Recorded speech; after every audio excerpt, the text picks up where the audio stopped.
Assalomu alaykum, hurmatli televizor ko'rguvchilar. Dunyo Uyg'ur qurultiyi tor televiziyasining kunlik xabarlar programmasiga xush keldinglar. Men İftixar Abdurashid. Hurmatli ko'rurmanlar, tövəndə diqqətinizlər kunlik xabarlar programmamızın təfsilatı bo'lsin. Thank you, Ömer. So, we know, and the Chinese government use all 28-iyun Amerika poytaxti Washingtonda boshlangan 2022-yillik Xalqaro diniy erkinlik oliy kengashi yig'inida mustabid Xitoy hokimiyatining Sharq Turkiston Uyg'urlarni asos qilgan yerli xalqlarga qarata rəhimsizlik yurgizayotgan irqiy qirg'inchiligi. Bo'libmi Xitoyning Uyg'urlar ustidan yurgizayotgan diniy bostirish siyosati yig'inning asosli kun tartiblarining biriga aylandi. Bu navbatdagi yig'inda alohida taklif bilan qatnashgan Dunyo Uyg'ur qurultayining raisi Dolqin Aysa, Qurultay ijroiya komitetining raisi Ömer Qanat, Uyg'ur harakati tashkilotining raisi Roshan Abbas, Uyg'ur tadqiqot markazining direktori Abdulhakim İdris, Amerikadagi jasur lager shohidlarimizdan Zumrat Davud, Mehrgul Tursun, Tursunay Ziyovuddin qatorliqlar dunyoning har qaysi ellaridan kelgan diniy va siyosiy rahbarlarga Xitoyning Sharq Turkiston xalqi ustidan yurgizayotgan jinoiy qilmishlarini keng doirada anglatish fursatiga erishdi.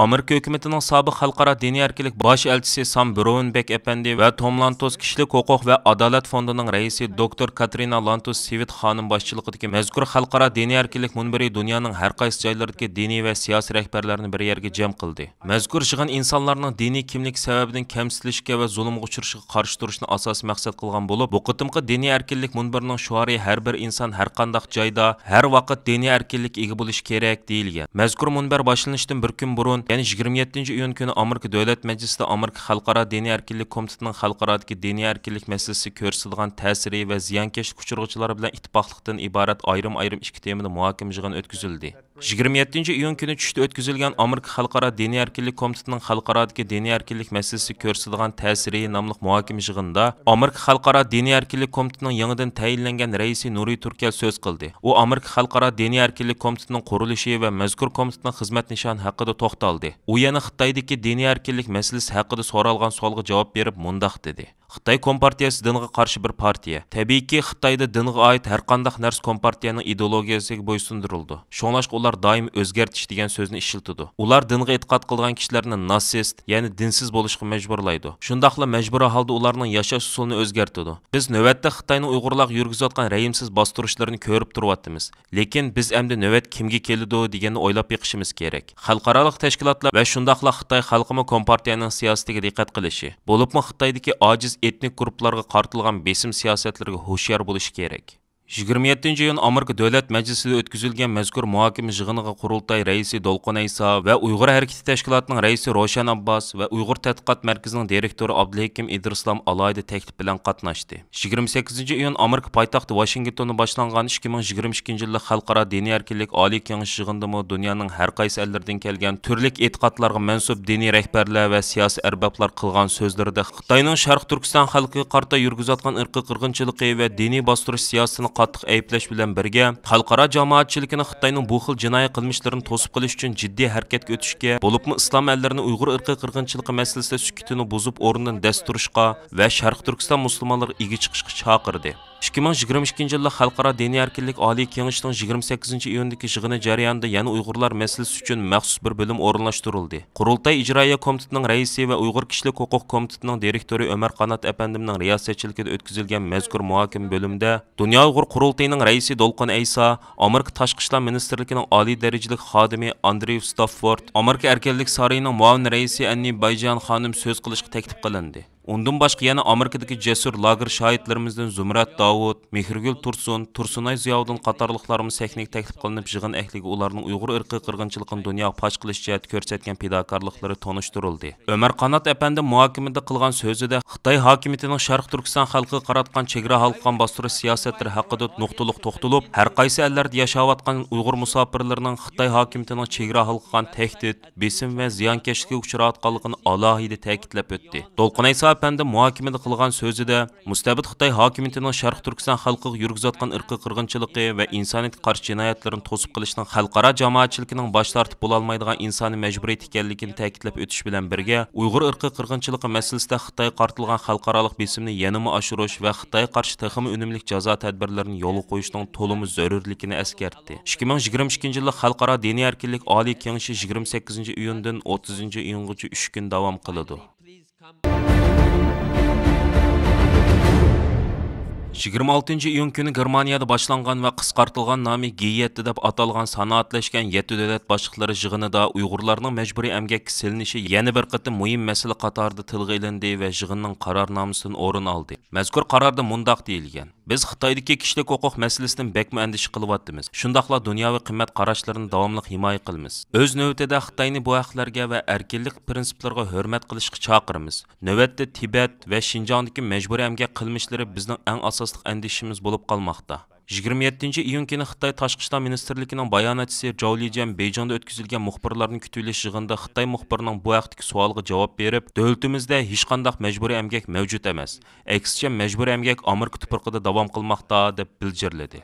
Germaniyada chaqirilgan va dunyoning kuchli diqqat nazaridagi G7 yig'iniga Amerika prezidenti Joe Biden, Angliya bosh ministri Boris Johnson, Fransiya prezidenti Emmanuel Macron, Yaponiya bosh ministri Fumio Kishida, Kanada bosh ministri Justin Trudeau, Italiya bosh ministri Mario Draghi, Germaniya bosh ministri Olaf Scholz qatorliq 7 davlatning rahbari qatnashgan. Uningdan sirt Hindiston bosh ministri Narendra Modi, Janubiy Afrika prezidenti Cyril Ramaphosa, Senegal prezidenti Macky Sall, Argentina prezidenti Alberto Angel Fernandez va Indoneziya prezidenti Joko Widodo qatorliqlar taklif bilan qatnashgan. Yevropa İttifaqının prezidenti Charles Michel ve Yevropa Komisyonining raisi Ursula von der Leyen mehmon sifatida taklif qilingan. 27-iyun kuni yana Ukraina prezidenti Zelenskiy to'r orqali yig'inga qatnashgan. Bu navbatlik yig'inda yana 600 milliard dollar mablag' ajratib, Xitoyning bir balvoq bir yo'l strategiyasiga qarshi dunyoviy ul aslaha qurilishini boshlash haqida maxsus qaror qabul qilingan. Amerika Tashqi ishlar ministrligining iqtisodiy yordami va Dunyo Uyg'ur qurultayini uyushtirishi bilan 27-iyun kuni Yevropa birligining markazi hisoblangan Belgiyaning poytaxti Bryussel shahridagi Place Jean Reyplein maydonida boshlangan va 3 kun davom qilgan Uyg'urlarning ovoz nomli rasm ko'rgazmasi bugun, ya'ni 29-iyun kuni muvaffaqiyatli oxirlashdi. Dunyo Uyg'ur qurultayi fondining raisi Abdujalil Ahmad, Qurultay yoshlar komitetining mudiri Erkin Zunun, Qurultayning Yevropa ittifoqi va Yevropa parlamentidagi xizmatlarga mas'ul alayda vakili Queen Stop va Qurultayning program yetakchisi Efa xonim qatorliqlarning bevosita yetakchiligi va riyosatchiligida ilib berilgan 3 kunlik mazkur ko'rgazma Yevropa parlamentining a'zolarining, Yevropa komissiyonining mas'ul xodimlarining va Belgiyadagi har qaysi sohalarning kuchli diqqatini qo'zg'adi. Mazkur rasm ko'rgazmasi irqiy qirg'inchilik, jazo lagerlari, majburiy emgak, Uyg'ur o'smirlarining ota-ona va oilalaridan majbur ayrilib o'tishi qatorliq 4 bo'limga bo'lingan bo'lib, mustabid Xitoy hokimiyatining Sharq Turkistonda Uyg'urlarni asos qilgan yerli xalqlarga qarta rəhimsizlik yurgizayotgan irqiy qirg'inchiligi va boshqa jinoyat qilmishlari nihoyat ro'shan holda yoritib berilgan. Mazkur ko'rgazmaning tunji qatimligi o'tgan yil 9-oyning 16-kunidan 18-kunigacha Jenevadagi Birlashgan Davlatlar Tashkilotining oldidagi maydonda elib berilgan edi. 4-chi qatimliq Uyg'ur ovozi rasm ko'rgazmasining muvaffaqiyatli oxirlashganligi munosabati bilan bugun ko'rgazma maydonidan stansimizning maxsus ziyoratini qabul qilgan qurultay mas'ullari bu qatimki ko'rgazma haqida ma'lumot berib mundaq dedi. Assalomu alaykum Sharq Turkistonlik qarindoshlar. Ovozi bo'g'ilgan Sharq Turkistonningki ovozi degan nomli bu rasm ko'rgazmasi programmamizning bugun 3-kunchi. Bugun bu programmamiz oxirlashdi. Bu programni Yevropa parlamentidagi poytaxti bo'lgan Bryusselda o'tkazyapmiz. Mana bu orqamizdagi chodirning orqasiga bino Yevropa parlamentidagi binosi. Mana bu maydondan parlament a'zolari, musharraf xalqlar yig'ilib o'tishgan maydon.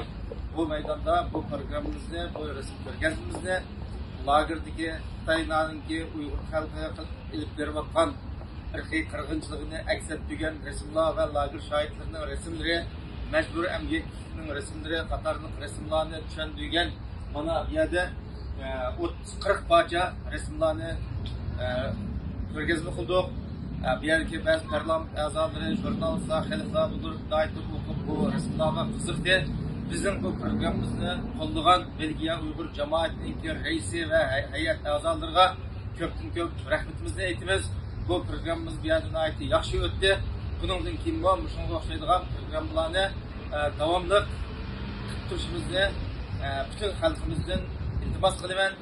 Xususan shu keyingi qatim Xitoyningki atalmış Xitoyningki Xinjiang hujjatlari deganligi saqchi arxivlari nomli lagerdagi turmalardagi shu qarindoshlarimizninki rasmli o'zininki arxivi oshkorlangandan keyin nurg'un hujjat materiallar xalqimizning qo'liga o'tdi.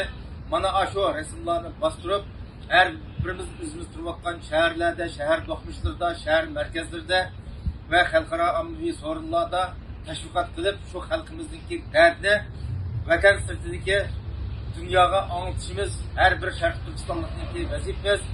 Bu programımızga katlaşkan, bununla ecirsingen bütün karındaşlardan Allah razı olsun. Hemmeylenge çok rahmet. その中で私が一個人として何かの微力ながら役に立てるなればと思って一緒に参加させていただく Yaponiyadagi Uyg'ur siyosiy faoliyatchilaridan Arfiya Ali va Guliston Aziz xonimlarning o'zlarini Yaponiya Kengash palatasi a'zoligiga nomzod qilib ko'rsatishi muhojirat yashayotgan Uyg'ur qarindoshlarimiz orasida zo'r hayajon paydo qilibla qolmasdan Yaponiya matbuotlarining kuchli diqqatini qo'zg'adi.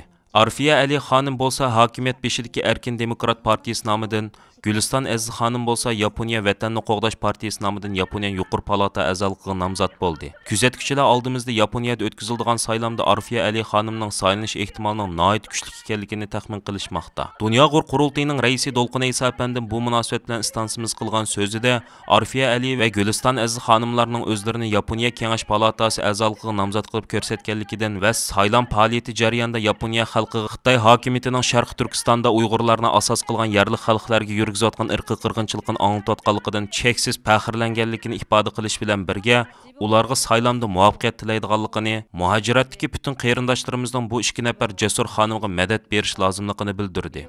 Guliston Aziz xonim bo'lsa Dunyo Uyg'ur qurultiyining Yaponiya vakili bo'lib, u o'zining saylov faoliyati jarayonidagi tashviqot nutqlarida "Men bir Uyg'ur, Xitoy mening ona vatanim Sharq Turkistonni besib olgan, mening ikkinchi vatanim bo'lgan Yaponiyani xuddi birinchi vatanimga o'xshashla Xitoy tahdididan ogohlantirish ham qo'g'dash burchim bor. Men buning uchun eng zo'r tirishchanlik ko'rsatishga tayyorman" degan so'zlarni ta'kidlab kelmoqda. Guliston Aziz xonim Kuchada tug'ilib, Urumchida o'sib yetilgan.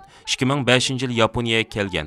2008-yildan boshlab Yaponiya Uyg'ur jamiyatining aktiv a'zosiga aylangan. Yaponiyada igilik boshqarish kasbi bo'yicha o'qish bitirgan Guliston Aziz 2018-yil Yaponiyaning puhrolik salohiyatiga ega bo'lgan. Gulistonning bildirishicha, uning Yaponiyadagi siyosiy faoliyatlari sababli uning Urumchidagi oila tavobatlari Xitoy doiralari tomonidan tutqun qilinib, lagerga ilib ketilgan. U shuningdan keyin Uyg'ur irqiy qirg'inchiligini Yaponiya taratqullari va xalqaro axborotlarga anglatishda texnik kuchli ovoz chiqarib kelmoqda. Ma'lum bo'lishicha, bu qatimliq saylov natijasi kelar oyda chiqadi ekan.